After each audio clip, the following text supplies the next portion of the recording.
जय भीम नमो बुद्धाय. मालेगावातील घटना माहिती आहे तुम्हाला. चिमुकलीवर अत्याचार झाला. तर काही लोक सोशल मीडियावरचे म्हणत आहे की बाबासाहेबाचं संविधान हे त्या चिमुकलीला न्याय देत नाही. तर त्या लोकांना माझं एकच सांगणं आहे, दादा, बाबासाहेबाचं संविधान हे अडाणचोट लोकांच्या हातात दिलेलं आहे. अंगणवाडी नापास आहे, 10वी नापास आहे, ते कसं चालू शकणार रे संविधान बाबासाहेबाचं? कारण बाबासाहेबाचं संविधान चालवायला शिक्षण पाहिजे, बाबासाहेबासारखं एज्युकेशन पाहिजे, बाबासाहेबासारखे विचार पाहिजे, तेव्हाच बाबासाहेबाचं संविधान चालणार आणि सगळ्यांना न्याय मिळणार. कारण बाबासाहेबाचं संविधान बरोबर चालत नाही भारतात.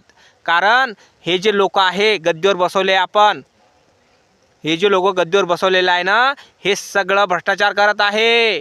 समजलं काय? कारण बाबासाहेबाचं संविधान अच्छेकाला न्याय देतं. कळलं का? अच्छेकाला न्याय देतं.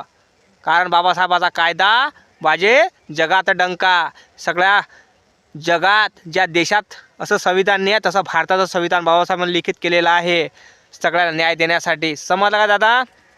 जय भीम नमो बुद्धाय. खरं बोलू तर कमेंट करा.